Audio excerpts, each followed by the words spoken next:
Don't you get lonely?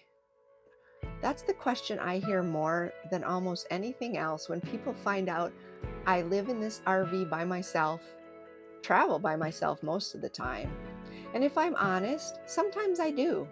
Usually I just get really opinionated about coffee, and there's no one around to argue with me about it. But here's the thing, somewhere along the way, I learned that there's a difference between being alone and lonely. One's a fact, the other's a feeling, and they don't always show up together. I've had some of my loneliest moments standing in a room full of people who loved me, and some of my fullest moments when I'm parked by myself and there's not another soul around for miles. So if you've ever wondered what solo life on the road actually feels like underneath the surface, today I'm giving you the honest answer. Hey, I'm Steph. I used to have a house full of stuff, and I was hanging on tightly to control over just about everything. My space, my plans, my future. Now I live in this tiny home on wheels, learning what it looks like to live simply, get healthy, and actually let God lead instead.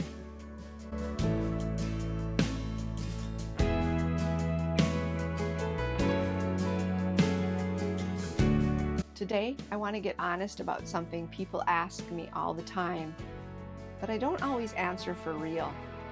What it actually feels like to be alone out here, and why alone and lonely turned out to be two very different things.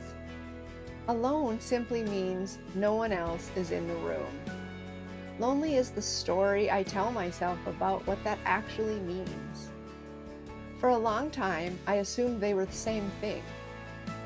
If I was by myself, I must be lonely. That's just how the math worked in my head. But I've spent enough nights parked somewhere very quiet, just me and the mountains, and the sound of absolutely nothing, to know that's not actually true.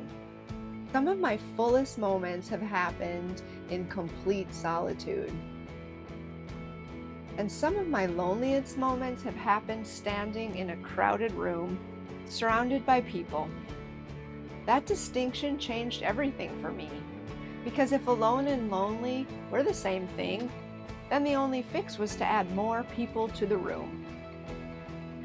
But if they're actually different, if alone is just a fact and lonely is a feeling, a story I'm telling myself, then the fix isn't about who's around me, but what I believe is true while I'm by myself. That took me a long time to actually believe, not just say out loud. And it started with figuring out what I've been doing with all that quiet in the first place. I didn't always know how to be alone well.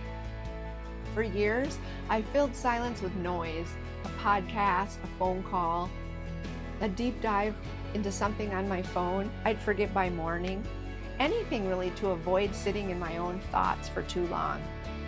Looking back, I think I was scared that if I stopped filling every gap with something, I'd actually have to feel what I've been avoiding. Grief, maybe? Uncertainty about what I was doing with my life? Questions I didn't have tidy answers to yet? Noise was just easier. I think a lot of us do that if we're honest. We're afraid of what we'll hear if things get too quiet. Moving into an RV by myself didn't really give me a choice anymore. The silence was just there. No roommate, no spouse, no dog in the next room. Just me, the hum of the fridge, and my own thoughts. Uninvited but persistent, like a guest who won't leave the party. At first, that silence felt heavy. I won't pretend it didn't.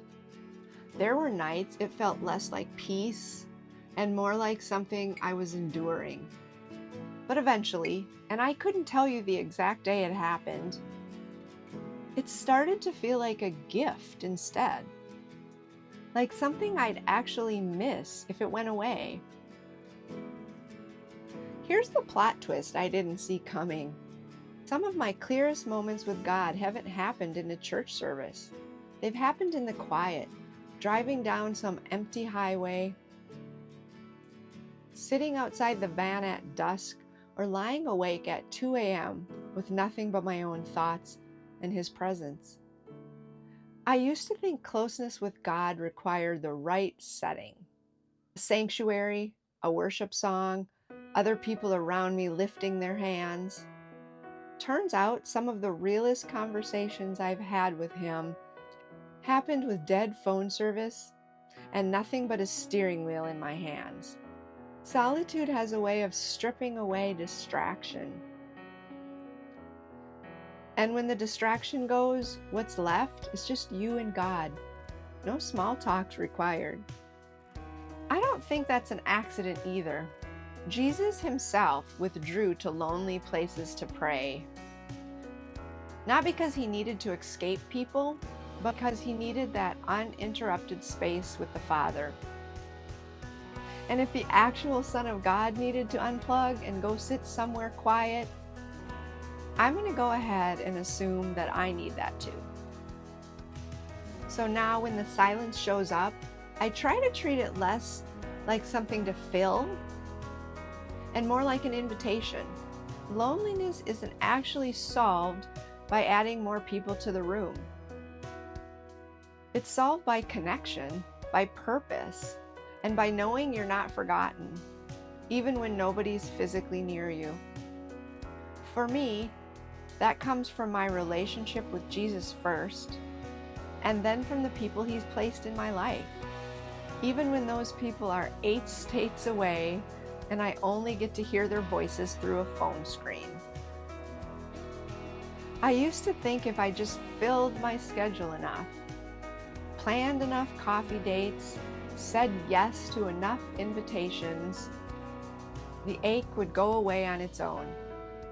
Sometimes it did for an evening, but it always came back the second I was alone again, because I hadn't actually solved anything. I'd just gotten good at outrunning it. So if you've ever surrounded yourself with people and still felt that ache, I don't think the answer is always find more people. Sometimes it's find the connection that was never about proximity in the first place. I won't pretend any of this came naturally. I had to learn how to enjoy a quiet morning instead of dreading it. How to sit with my own thoughts instead of sprinting from them. How to be content being the only voice in the room most days. And occasionally the only vote on where I'm headed next, which came with some perks. Some of that came with time, some came with practice, a lot came with prayer. Now, I genuinely enjoy my own company. I like quiet mornings. I like the long, uninterrupted drives. I like having space to think, to pray, to just be, and to sing badly in the driver's seat with absolutely nobody listening. Not lonely, I'm just alone. And it turns out that's a perfectly good place to be. If there's one thing I want you to walk away with, it's this. The silence in your life isn't necessarily something wrong with you. It might be an invitation. I don't think God wastes the quiet seasons. I think He uses them to retrain us. The same way He met the Israelites in the wilderness, one day at a time, until they learned to actually depend on Him instead of everything they thought they needed around them. So if you're in a quiet season right now, is it possible you're not as alone as it feels? If you like this content, I'd love for you to hit subscribe.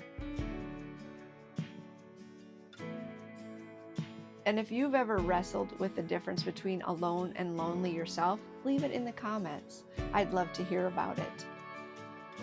Until next time, live simply, grow strong, and stay rooted.